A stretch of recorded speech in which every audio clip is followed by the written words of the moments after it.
Oke. Baik, bentar.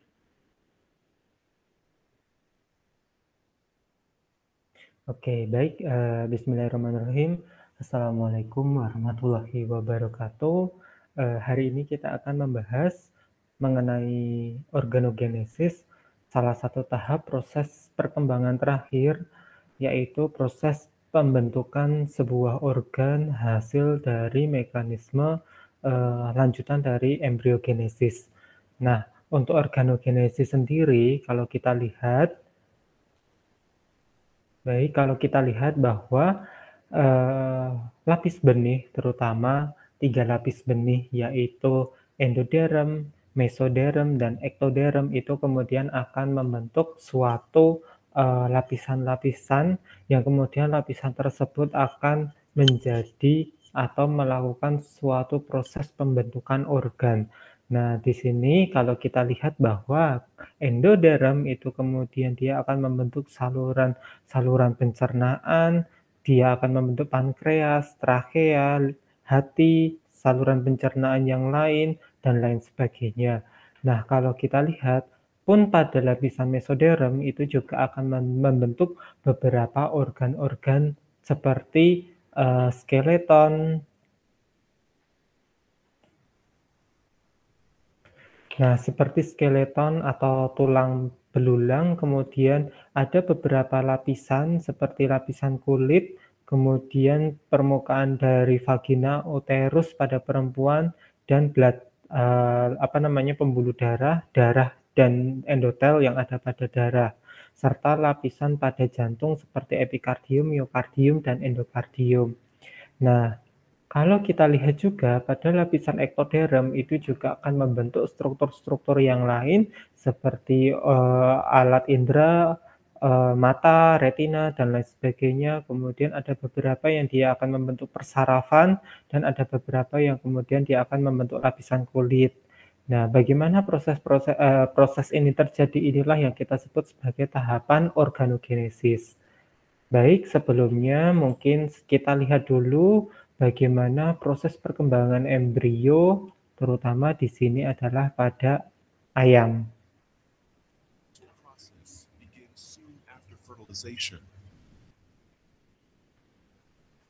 and accelerates once the egg is laid, as thousands of cells rapidly multiply and organize inside the protective shell. In the early hours, you see the foundation for this organism that's coming later on being laid down. You see the front and the back and the top and the bottom and all of those things being worked out in this cascade of events. Where's the head going to be? Where's the tail going to be? What's right, what's left, what's front versus back? Already, these major axes are being established. And as these cells are moving and heading towards the places in the embryo where they're going to develop, they're also changing what they're going to do eventually. They're committing themselves, in most cases, irreversibly to particular functional roles.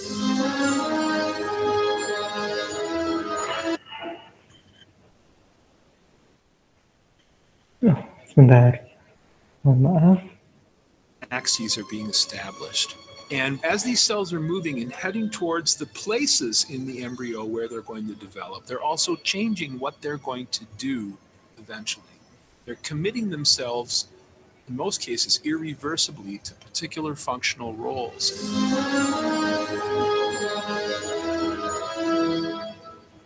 On day 2, the bird's spinal cord, ears, and eyes take shape.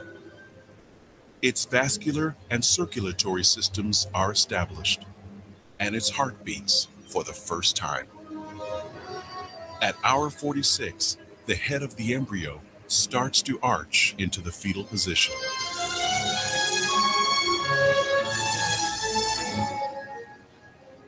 Throughout the second day, a network of blood vessels branches from the embryo into the yolk. They will transport vital nutrients back to the growing organism. You gotta pay attention to the details.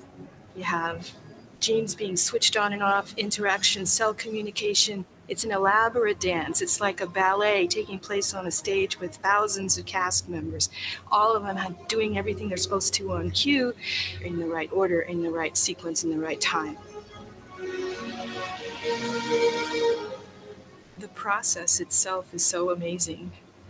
It transcends anything we know. With the groundwork of major systems and organs now in place, the next 19 days are devoted to the completion of their development.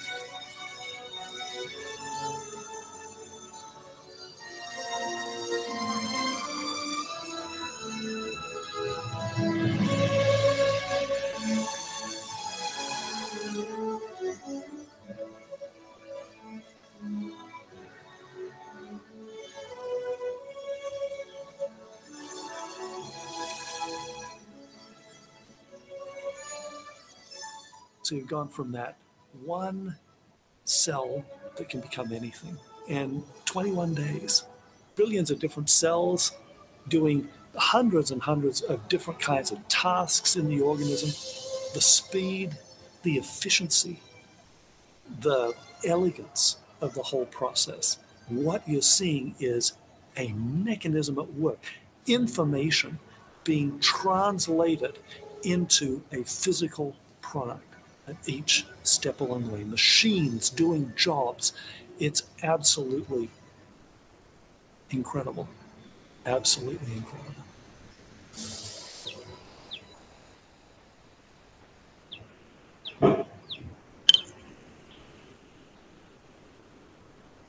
Baik, kita lanjutkan. Itu tadi salah satu bagaimana proses perkembangan ya, sampai dia membentuk sampai menetas ya pada burung atau pada ayam.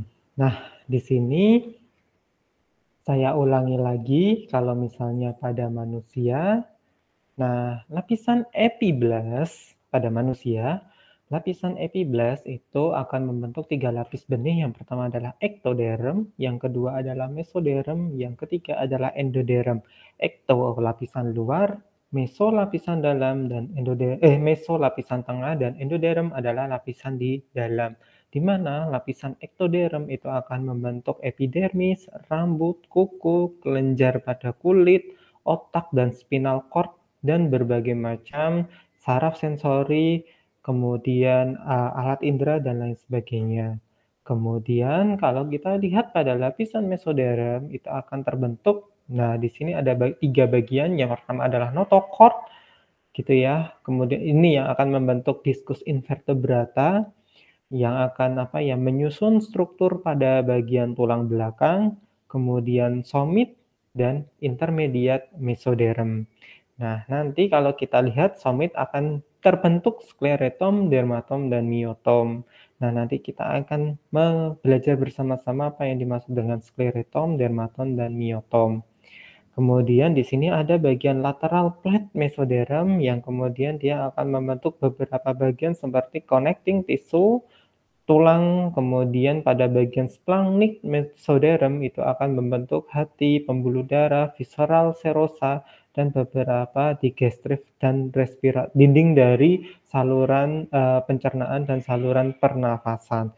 Sedangkan lapisan endoderm ini yang akan membentuk kelenjar pada saluran pencernaan dan membentuk beberapa organ pada saluran pernafasan. Nah, kalau kita lihat seperti di video tadi gitu ya, cikal bakal dari perkembangan embrio mulai dari umur 1 hari itu ternyata muncul yang kita lihat itu adalah pertama kali muncul yang namanya garis primitif atau primitive streak. Ini yang mengindikasikan awal dari mekanisme gastrulasi. Kemudian nanti akan muncul yang namanya somit.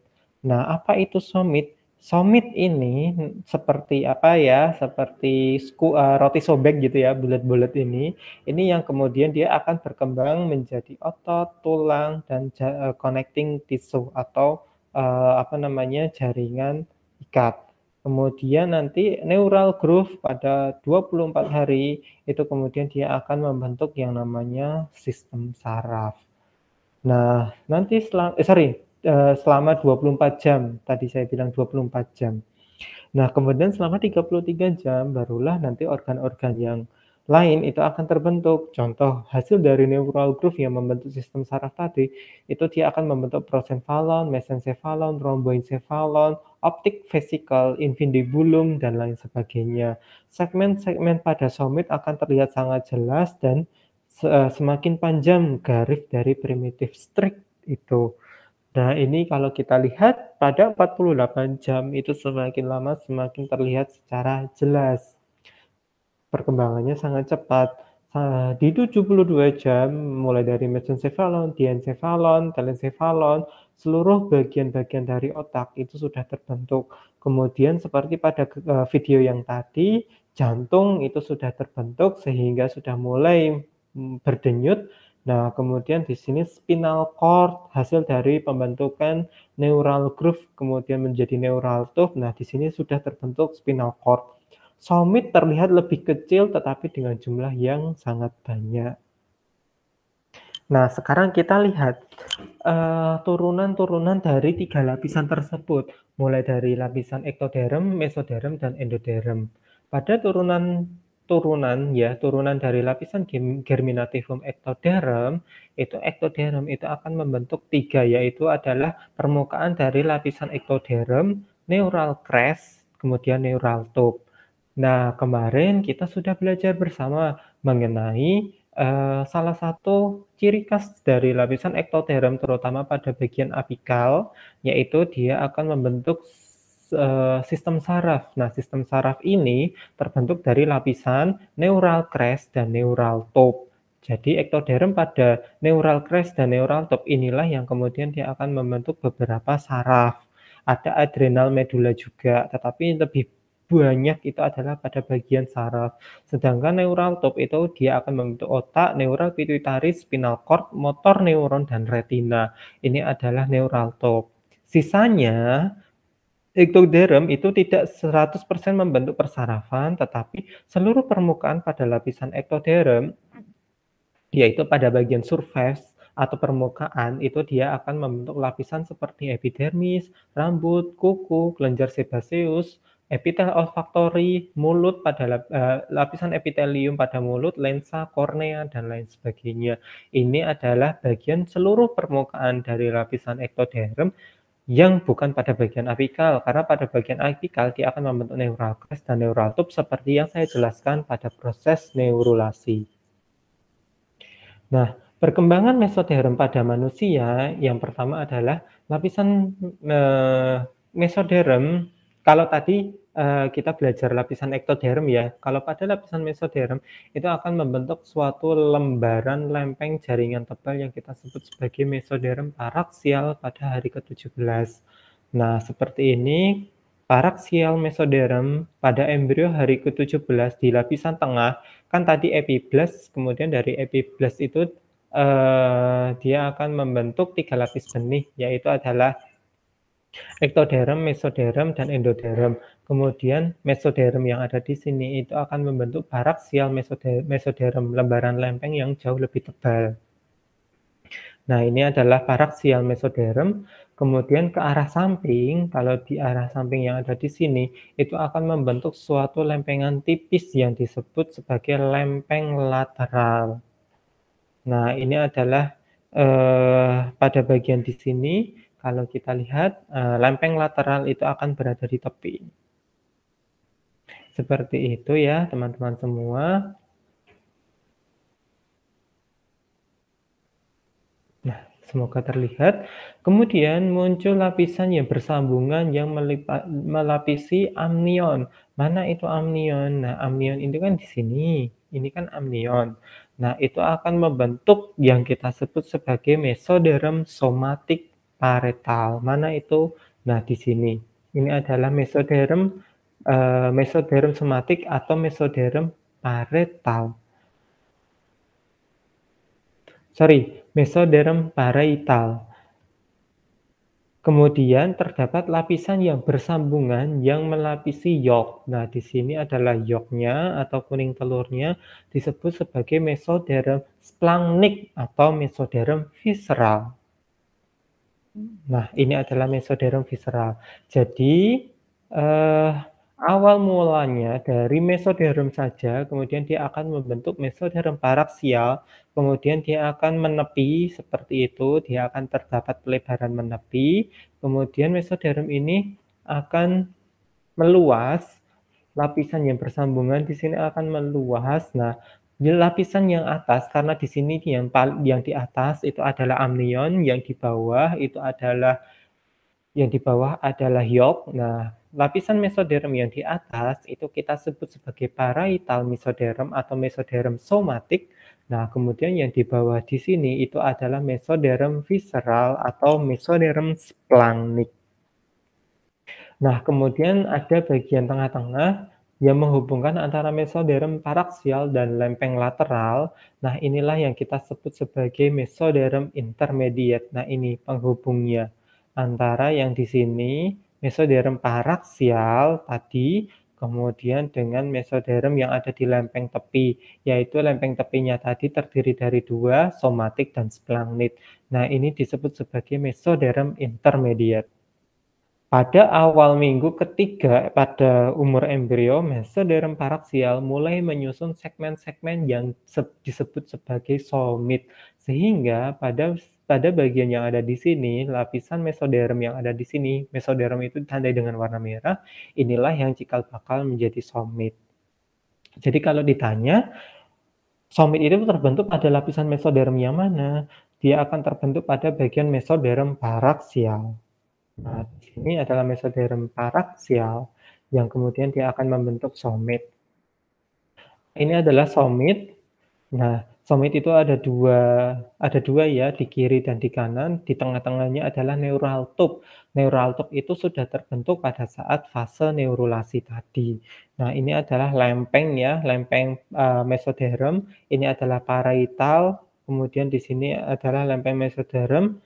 Yang di sini adalah yang pada bagian yang bawah di sini adalah visceral, kemudian yang di atas itu adalah yang pada yang amnion itu adalah parietal atau somatik. Nah, ini yang atas ya, ini yang atas teman-teman semua, yang somatik parietal mesoderm, kemudian yang di bawah ini adalah lateral mesoderm yang berada di permukaan yolk pada bagian visceral, pada parietal itu yang kemudian dia akan melapisi pada bagian amnion. Nah, seperti apa bentuk somit? Kalau kita lihat neural tube itu berada di tengah, somit itu seperti roti sobek gitu ya. Nah, bulat-bulat seperti ini itu berada di bagian kiri dan kanan dari neural tube. Nah, pasangan somit yang pertama muncul pada hari ke-20. Ini akan muncul, kemudian dia akan terus membelah dan semakin banyak dan muncul somit dengan jumlah yang sangat banyak sekali. Mulai dari 2 pasang, kemudian terus berlanjut sampai jumlahnya tidak bisa kita hitung. Nah, somit itu kemudian dia akan menjadi apa sih? Ternyata jumlah dari somit itu akan berkorelasi gitu ya, sesuai dengan umurnya. Jadi semakin lama semakin banyak. Pada hari ke-20 jumlah somit itu 1 sampai 4. Tetapi kalau pada hari ke-21 4 sampai 7. Kemudian pada hari ke-30 bisa sampai 34 sampai 35 jumlah dari somit. Di akhir minggu kelima itu telah terdapat 42 hingga 44 pasang somit. Apa yang akan terbentuk? Hasil dari somit ini itu akan menjadi cikal bakal dari, kalau tadi ya terbentuk 44 pasang, itu kan kalau kita hitung tulang belakang manusia ada 4 pasang oksipital, kemudian ada 8 pasang servikal, ada 12 pasang torakal gitu ya. 5 pasang lumbalis, 5 pasang sakral, dan 8 sampai 10 pasang koksigeal. Nah, di sini. Nah, itu ternyata kalau kita hitung-hitung jumlahnya 44 dan jumlah yang ada di sini itu sama dengan jumlah pada somit. Jadi somit ini adalah cikal bakal terbentuknya tulang belakang. Nah, kita lihat proses perkembangan somitogenesis pada burung.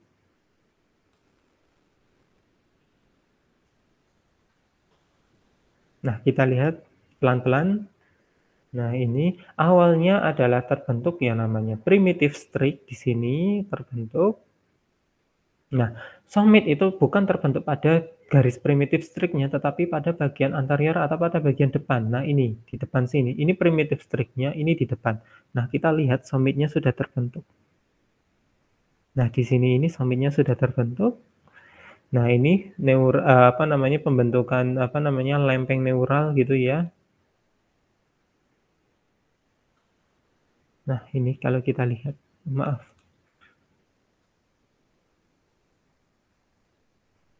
Nah, di sini ini somitnya sudah terbentuk dengan sempurna.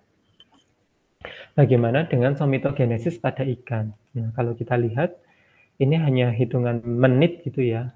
Kalau kita lihat, nah ini somitnya sudah terbentuk, seret gitu kan. Nah, ini adalah somit pada somitogenesis pada ikan. Oke, ini yolknya, ini yolknya. Nah ini, nah lama-kelamaan, nah ini somitnya.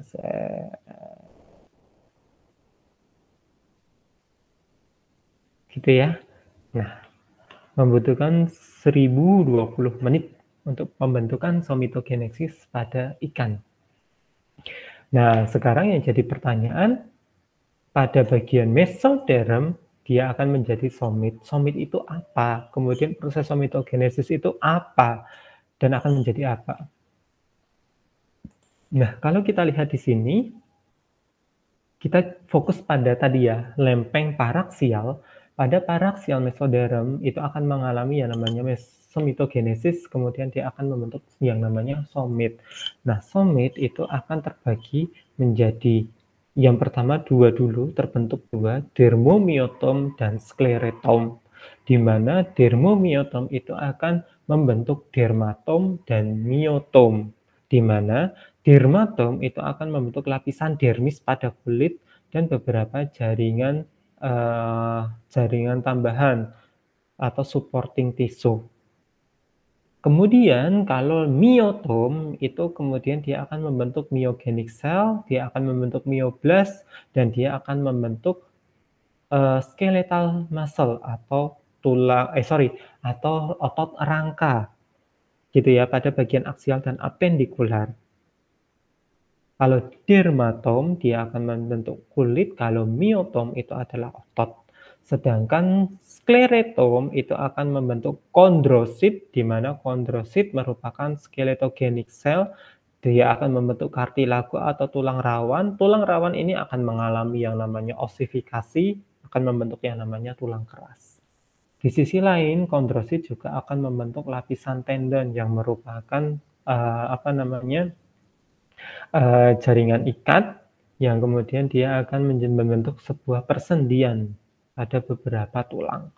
Jadi kalau kita lihat, mungkin kita generalisasi, dermatom akan membentuk kulit, myotom akan membentuk otot, dan skleretom akan mengalami proses penulangan. Jadi kalau saya menghafalkannya mudah, somit akan membentuk yang namanya dermatom, myotom, dan skleretom. Nah, bagaimana dengan manusia? Saat proses neurulasi terbentuk, kemudian dia akan terbentuk yang namanya neural groove, gitu ya. Nah, neural groove itu akan terbentuk yang namanya neural tube. Di sisi lain, pada saat proses perkembangan neurulasi itu bersamaan juga dengan sel-sel pada lapisan mesoderm, itu kemudian dia akan mengalami epitelisasi atau proses penyusunan sel-sel yang kemudian dia akan membentuk lapisan epitel. Nah, ini kalau kita lihat fokusnya kita pada bagian dinding somit yang ada di sini. Kemudian pada minggu keempat sel akan menjadi mesenkim lagi. Kemudian dia akan membentuk mesenkim. Kemudian dia akan menggeser posisi untuk mengelilingi pada bagian neural tube. Kemudian dia akan membentuk yang namanya skleretom. Skleretom kemudian akan berdiferensiasi menjadi vertebra atau tulang belakang dan kosta. Nah, di sini ini mengelilingi neural tube di sini ya, teman-teman semua, itu akan membentuk yang namanya sklerotom pada minggu keempat. Kemudian sel-sel yang berada di tepi itu atau pada bagian dorsomedial dan ventrolateral itu akan membentuk yang namanya, nah di sini dia akan membentuk yang namanya dermatom. Di sini tadi awalnya somit, dia akan pecah gitu ya, akan membentuk sel-mesenkim kembali, kemudian di sini akan membentuk sklerotom. Kemudian di sini dia akan mengalami epitelisasi gitu ya. Di sini dia akan membentuk dermatom yang berada pada bagian tepi, yaitu pada bagian dorsomedial dan ventrolateral di sini.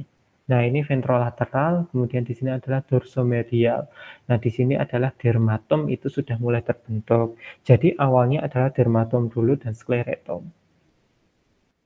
Nah, di sini setiap miotom,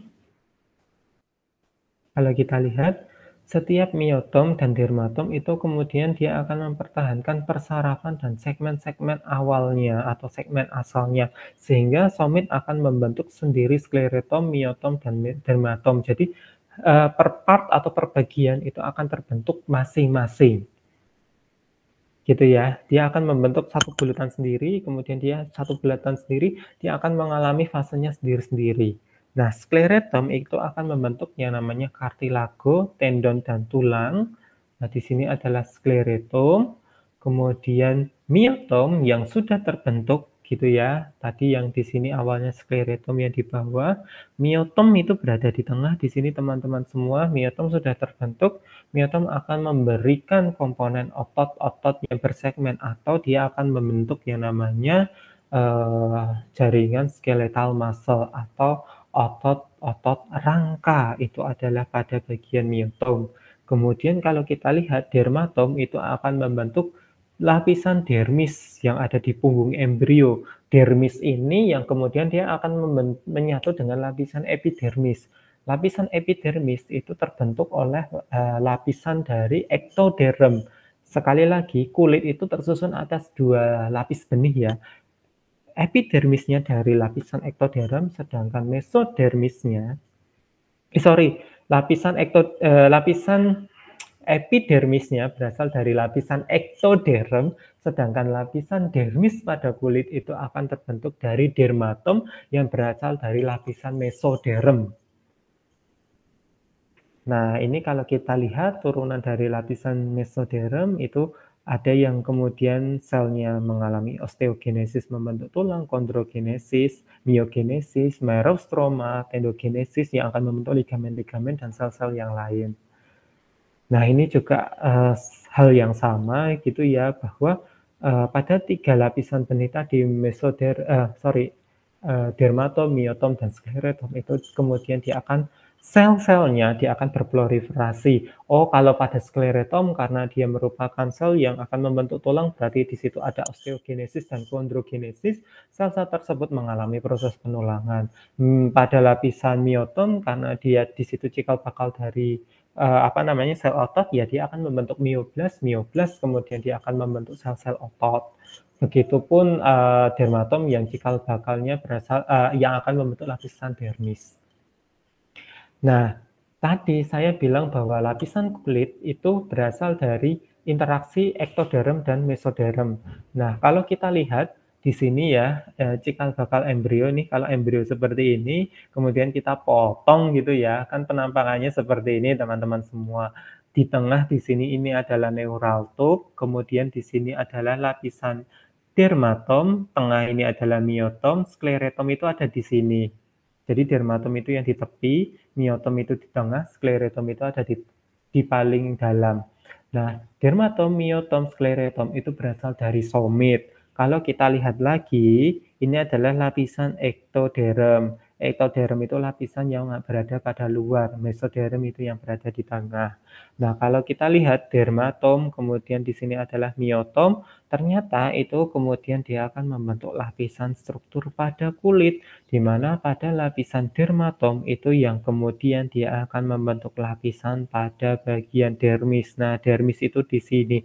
Sedangkan lapisan epidermis yang ada di sini itu berasal dari lapisan ektoderm.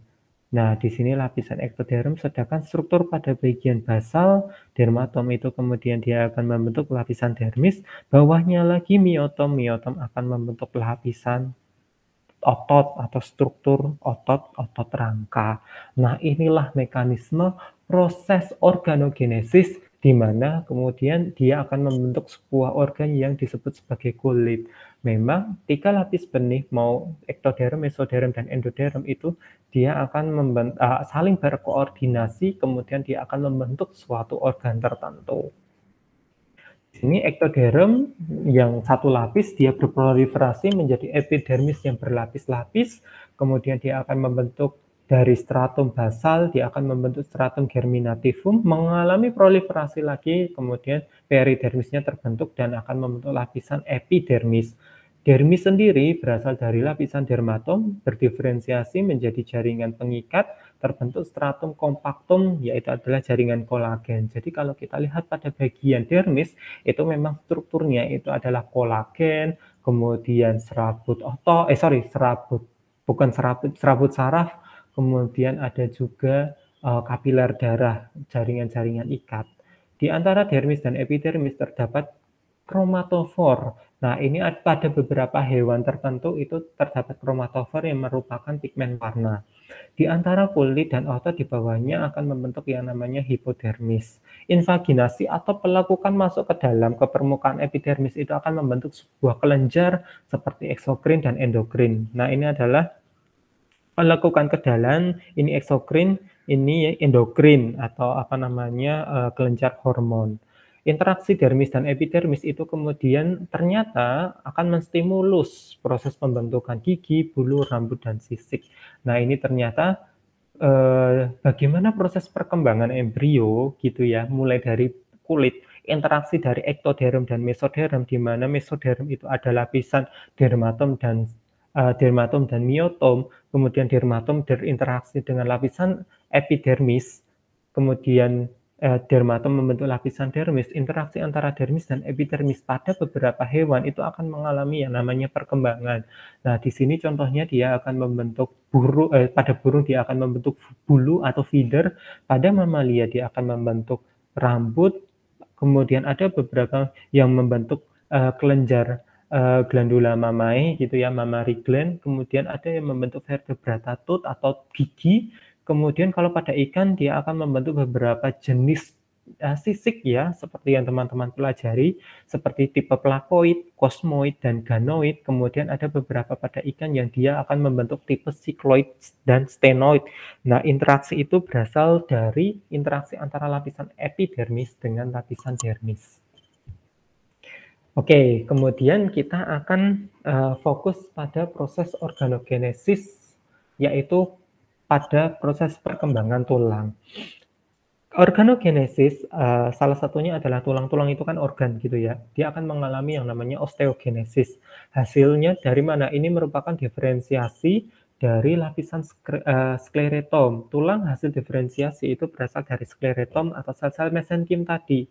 Sel-sel akan berdiferensiasi menjadi fibroblast, kondroblast, dan osteoblast. Nah, osteoblast ini yang kemudian akan mengalami osteogenesis, dibagi menjadi 2 tipe. Yang pertama adalah osifikasi intramembran, kemudian yang kedua adalah osifikasi endokondral. Jadi, bagaimana tulang itu terbentuk itu berasal dari 2 mekanisme. Osifikasi intramembran, kemudian yang kedua adalah osifikasi endokondral. Nah, apa itu? Yang pertama adalah intramembran. Intramembran itu osifikasi yang menghasilkan sebagian tulang pipih, tulang yang berbentuk pipih, karena terjadi kondensasi jaringan mesenkim pada bagian embrio. Contohnya adalah pada bagian tulang frontal, tulang parietal, dan tengkorak. Itu kan struktur tulangnya pipih semua ya teman-teman semua. Nah, di situ berasal dari osifikasi intramembran. Kalau osifikasi endokondral itu terjadi di dalam tulang rawan hialin yang berperan pada proses pembentukan tulang panjang dan tulang pendek. Jadi di sini tulang yang berbentuk seperti pipa itu berasal dari osifikasi endokondral, sedangkan tulang yang berbentuk pipi itu berasal dari osifikasi intramembran. Nah, bagaimana mekanisme osifikasi ini? Kita akan lihat gambarnya. Yang pertama untuk osifikasi intramembran. Kalau kita lihat gini ya, ini yang namanya sel-sel mesenkim yang warnanya putih, kemudian proses penulangannya itu adalah sel yang warnanya merah yang ada di sini. Ini adalah proses osifikasinya. Jadi berasal dari banyak sel mesenkim yang warnanya pipih seperti ini, lama-kelamaan dia akan menghasilkan sebuah matriks. Matriksnya mengalami proses penulangan, pengerasan. Nah, kemudian di dalam matriksnya ada sel-sel penghasil matriks tersebut. Nah, ini warnanya merah. Apa sih selnya? Kalau kita lihat ada osteosit, kemudian ada osteoblast. Osteoblast itu berada di pinggir, sedangkan osteosit itu adalah sel-sel yang berada di tengah.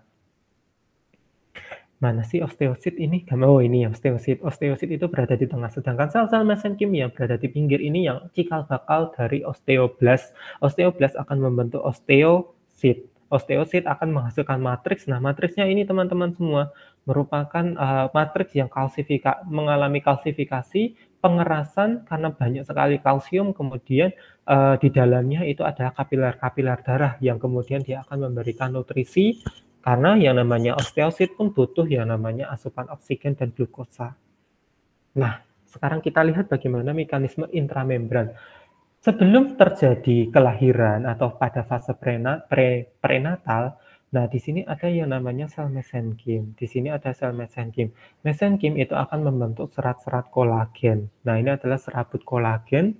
Nah, kemudian beberapa sel mesenkim, nah di sini beberapa mesenkim yang berbeda, itu kemudian dia akan berdiferensiasi menjadi osteoblast. Nah, ini yang warna kuning itu adalah sel mesenkim yang berdiferensiasi menjadi osteoblast, di mana osteoblast inilah yang akan menjadi pusat dari osifikasi. Di sini nanti terjadi proses osifikasi atau proses penulangan.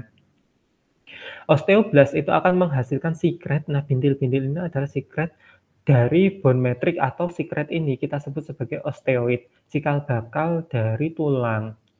Nah, sekresi-sekresi ini adalah matriks yang dikeluarkan oleh osteoblast. Nah, kemudian osteoid tadi itu kemudian akan mengalami mineralisasi atau kalsifikasi gitu ya. Kemudian dia akan mengalami pengerasan. Setelah mengeras, nah di sini adalah osteoblast tadi. Nah, osteoblast yang istilahnya tuh terjebak ya, trap gitu ya. Osteoblast yang terjebak itu kemudian dia akan berdiferensiasi menjadi sel yang matang. Inilah yang saya sebut sebagai osteosit. Jadi awalnya adalah mesenkim berdiferensiasi menjadi osteoblast, osteoblast trapping, terjebak, kemudian dia akan menjadi osteosit. Jadi osteosit itu berada di tengah-tengah di sini. Inilah terjadi penulangan, kemudian di sini ada rongga-rongga yang kita sebut sebagai laguna. Sel-sel yang terperangkap dalam matriks berkapur atau matriks yang mengalami kalsifikasi itu kemudian akan berdiferensiasi menjadi osteosit. Osteoid kemudian mengakumulasi pembuluh darah, kapiler-kapiler darah, kemudian membentuk suatu rongga-rongga yang kita sebut sebagai trabekula. Nah, trabekula ini kemudian dimasuki oleh kapiler-kapiler darah agar kapiler darah itu dapat memberikan nutrisi pada sel-sel yang berada di dalam atau terjebak di dalam trabekula tersebut. Mesenkim pada tulang itu kemudian mengalami kondensasi, penebalan, kemudian sel-sel mesenkim itu berada di bagian tepi di sini. Inilah lapisan yang kita sebut sebagai periosteum. Ini waktu praktikum kalian pasti masih ingat gitu ya, waktu histologi. Periosteum itu ada berada di tepi. Ini yang akan menjadi cikal bakal sel-sel yang nanti kalau misalnya di bagian trabekula itu mengalami kematian, periosteum inilah yang kemudian dia akan menggantikan. Nah, barulah kemudian terbentuknya rongga sumsum dan periosteum. Nah, hasilnya seperti apa? Yang pertama ini adalah terbentuknya compact bone gitu ya. Ini adalah atau tulang kompakta. Kemudian terbentuk suatu rongga-rongga yang vaskularisasi oleh kapiler-kapiler darah. Nah, ini yang kemudian menjadi arrête marrow gitu ya. Atau sumsum tulang gitu. Ini berada di tengah yang ada di sini. Tervaskularisasi pembuluh darah. Kemudian di sini remodeling tulang itu kemudian akan membentuk dua lapisan tulang. Nah, di sini adalah sel osteoprogenitor atau kita sebut sebagai osteoblast. Jadi pada bagian Tapi yang ada di sini itu sel-selnya adalah osteoblast, sedangkan yang di tengah itu nanti adalah osteosit. Itu adalah proses bagaimana tulang pipih atau proses intramembran, proses osifikasi pada proses osifikasi intramembran. Gitu ya. Kalau pada tengkorak proses osifikasinya seperti itu. Bagaimana dengan tulang pipa? Nah, tulang pipa proses organogenesisnya atau proses pembentukan tulangnya itu berawal dari sel yang sama, sel-sel mesenkim, di mana sel mesenkim ini akan mulai memadat berdiferensiasi menjadi yang namanya kondrosit. Ini yang menjadi pembeda antara intramembran dengan endokondral. Kalau intramembran itu dari mesenkim menjadi osteoblast, tetapi kalau di sini sel mesenkim menjadi kondrosit, menjadi tulang rawan. Sel mesenkim itu kemudian dia akan memadat, berdiferensiasi menjadi kondrosit. Kondrosit kemudian akan membentuk model kartilago atau cikal bakal dari tulang. Jadi bentuknya akan memipa, bentuknya seperti pipa, memadat. Nah, kalau kita lihat kemudian di sini muncul yang namanya perikondrium. Perikondrium membentuk suatu matriks yang kita sebut sebagai kartilago hialin, hasil dari kondroblast. Gitu ya. Nah, ini kemudian model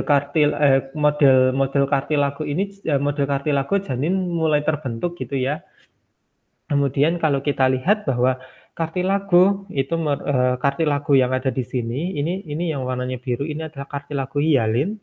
Kemudian dia akan mengalami pertama kali osifikasi primer. Nah, di sini dari kartilago hialin yang terbentuk oleh kondroblast tadi, di sini adalah kondroblast yang membentuk kartilago hialin, itu kemudian kartilago hialin pada bagian tengah itu kemudian dia akan mengalami yang namanya osifikasi. Kalau saya bilang osifikasi itu proses penulangan ke tulang keras, berarti di sini ada proses kalsifikasi. Proses kalsifikasi. Nah, kalsifikasi ini kemudian akan membentuk ion-ion kalsium yang akan membentuk pengerasan. Jadi bukan tulang rawan lagi. Nah, pada bagian center ini mengalami kalsifikasi dan beberapa yang membentuk rongga-rongga atau kavitas.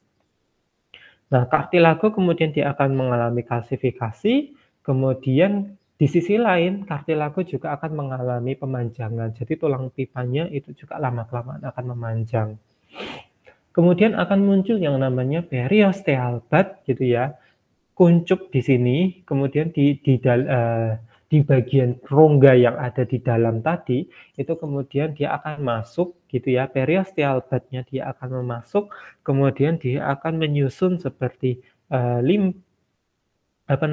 sel-sel pembuluh darah, kemudian sistem imun atau limf, kemudian red marrow, osteoblast, osteoklas, dan lain sebagainya itu akan disusun di bagian tengah yang ada di sini, menyusun rongga-rongga yang berada di tengah hasil dari kalsifikasi tadi. Kondrosit kemudian akan memineralkan matriks gitu ya, dari tulang rawan kemudian menjadi tulang keras, itu istilahnya memineralkan, mengkalsifikasikan ya istilahnya, pokoknya mineral, kalsium dan lain sebagainya. Kemudian osteoblast itu akan berikatan dengan matriks dan kemudian akan mengendapkan tulang. Osteoblast itu berasal dari periosteal blood gitu ya, yang dialirkan dari kapiler darah yang ada di sini. Kemudian osteoblast itu akan ditransfer ke area situ, berfungsi untuk mengendapkan tulang. Nah, akhirnya pada bagian tengah, pada bagian primer ini jadilah tulang keras gitu kan. Awalnya dari tulang lunak, dari kartilago hialin, kemudian membentuk tulang keras. Nah, yang kedua, pada bagian ujung, pada bagian epifisis, ini kemudian dia akan membentuk secondary osifikasi. Osifikasi yang kedua, yaitu pada bagian persendian atau bagian ujung, di sini dan di sini.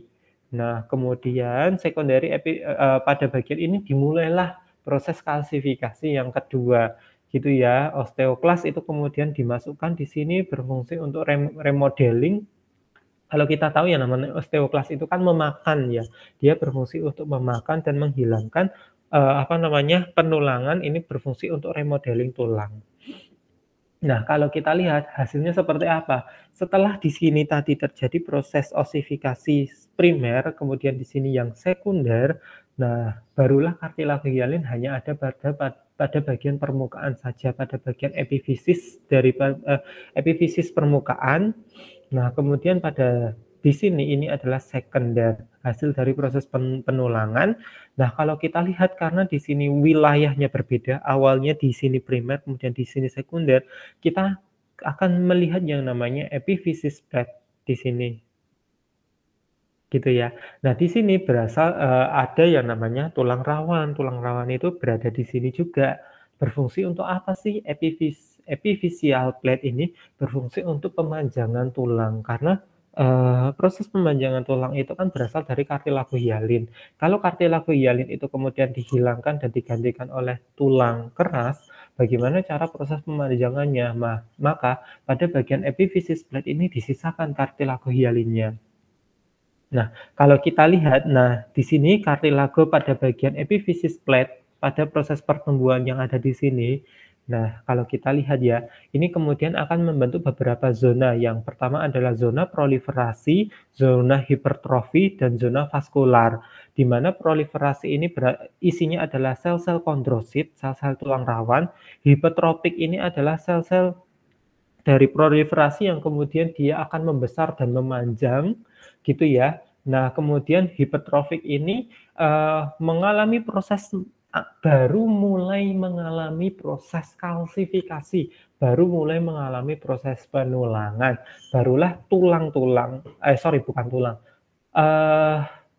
keras itu kemudian terdapat di bagian vaskular invasi. Jadi di bagian di sini barulah kita sebut sebagai tulang keras. Jadi kalau kita lihat pada bagian epifisis, pertumbuhan pada bagian epifisis yang ada di sini, nah di bawah sini adalah tulang kerasnya, kemudian yang paling atas di sini adalah pada bagian proliferasi zona proliferasi, inilah yang kita sebut sebagai tulang rawan. Nah, dan ini akan setelah lahir itu prosesnya akan terus-menerus terjadi. Jadi proses proliferasi pembelahan dari sel-sel kondrosit ini kemudian akan mengalami terus-menerus sampai dia menua. Maksud saya adalah pada saat remaja proses penulangan ini terus terjadi.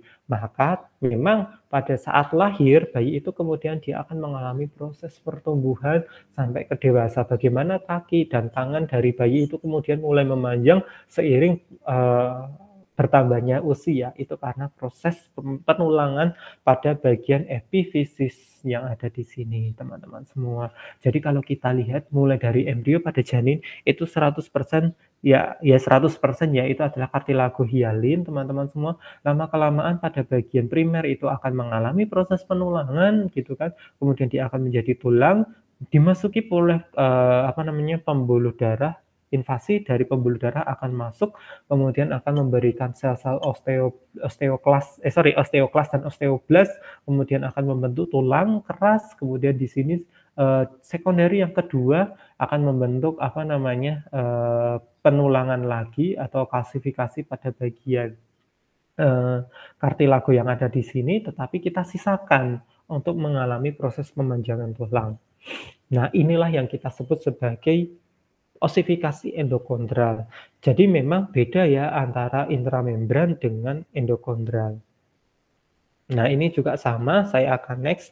Nah, ini hasilnya kalau misalnya pada hewan mulai dari awalnya itu belum terbentuk penulangan, lama-kelamaan dia sudah terbentuk pubis, ischium, ilium, tarsal, metatarsal, dan lain sebagainya.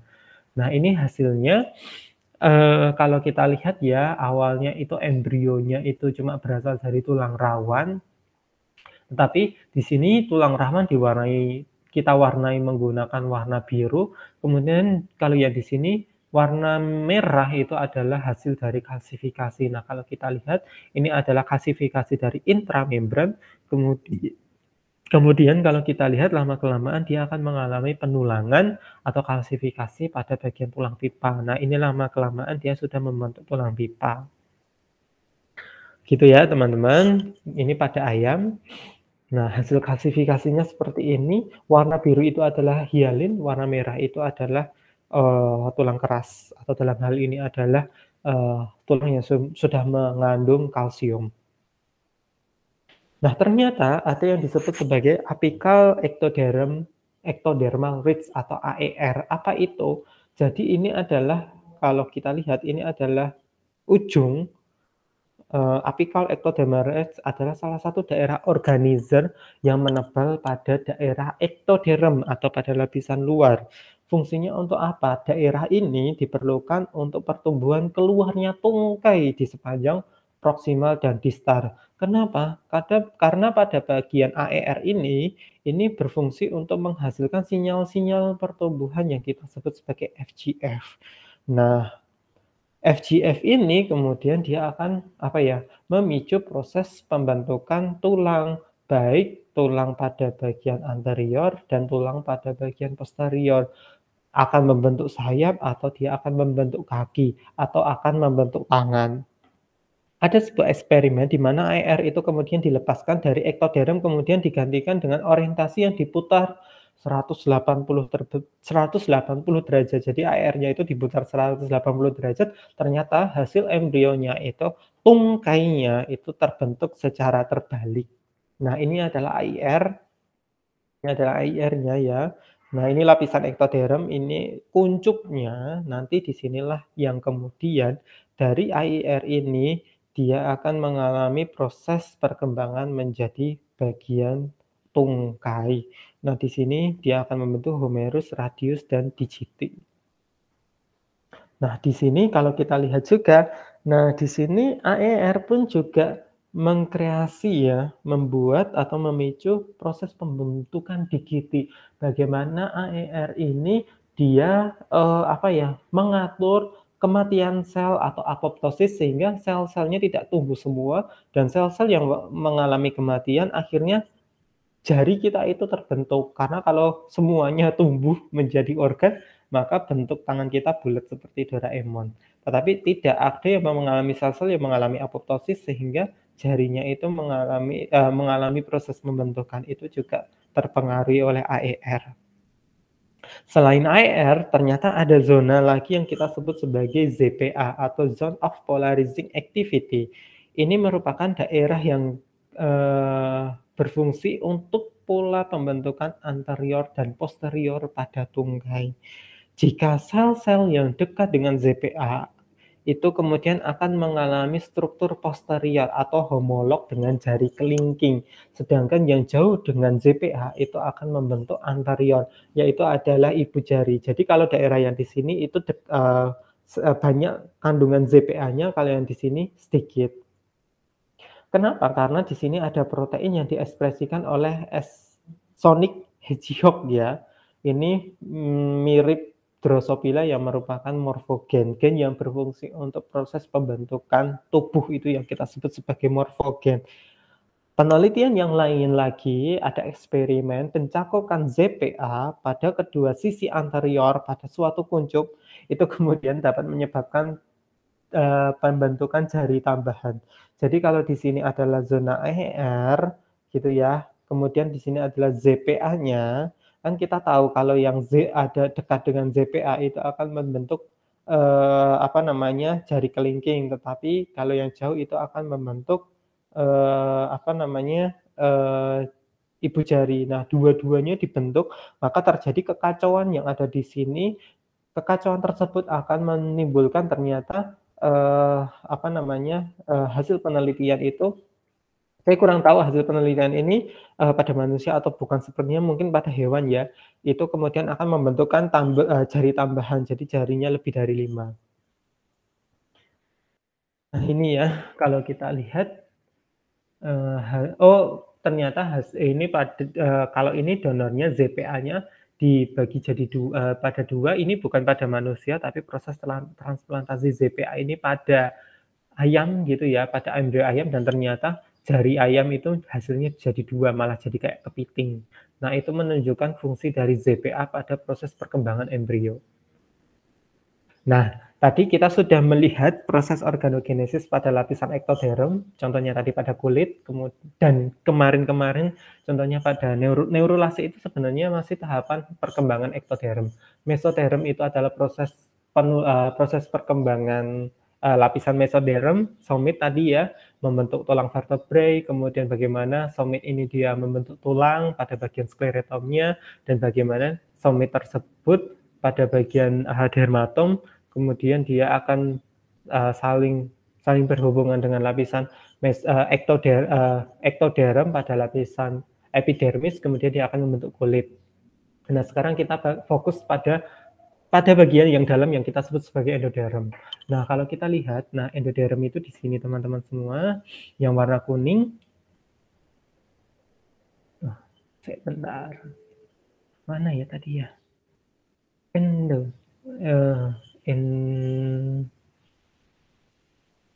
Nah, ini. Nah, endoderm ini yang warnanya kuning gitu ya. Nah, ternyata kalau kita lihat pada bagian paraksial mesoderm di sini, kemudian pada bagian dinding amniotik, kalau kita lihat ini ternyata mulai mengalami pelekukan ke dalam. Kalau kita lihat akhirnya seperti ini, cavity dari amnion. Nah, kemudian kalau kita yolknya lama-kelamaan akan mengecil, kemudian di sini akan terputus. Akhirnya terbentuk suatu visceral mesoderm. Visceral mesoderm inilah yang akan membentuk suatu saluran-saluran yang berada di dalam.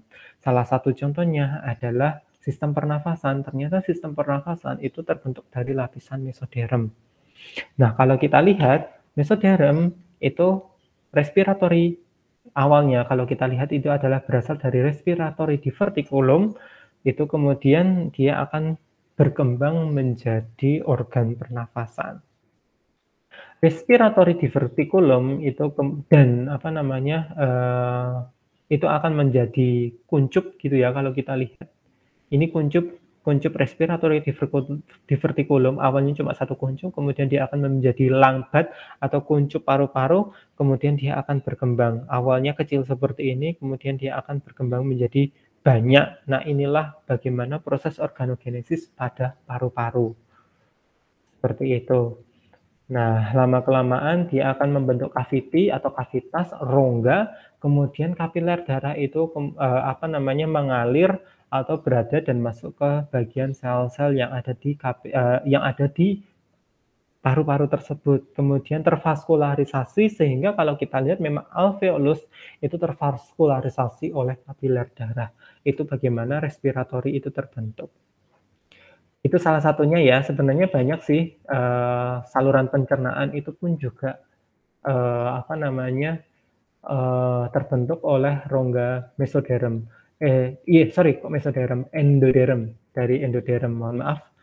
Jadi endoderm di sini sistem pernafasan juga terbentuk dari endoderm, saluran pencernaan itu pun juga terbentuk dari endoderm. Cuma nanti mungkin akan lama kalau saya membahas bagaimana proses pembentukan saluran pencernaan. Jadi saya hanya akan mencontohkan pada saluran pernafasan saja. Mungkin itu saja yang bisa saya sampaikan terkait dengan proses organogenesis. Masih banyak ya bagaimana proses organogenesis itu. Kita belum membahas organogenesis pada mata, kita belum membahas organogenesis pada jantung, saluran pencernaan, rongga-rongga pencernaan, dan organ-organ yang lain. Itu prosesnya bisa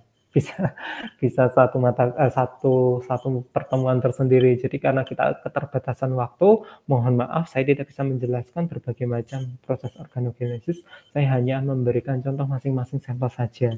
Mungkin itu saja yang bisa saya sampaikan. Saya akhiri. Terima kasih semuanya. Semoga bermanfaat. Kemudian kita lanjutkan untuk pertemuan minggu terakhir, yaitu presentasi mengenai teratogenesis atau penyakit-penyakit kelainan yang terjadi saat proses embriogenesis. Sekian, terima kasih. Wassalamualaikum warahmatullahi wabarakatuh.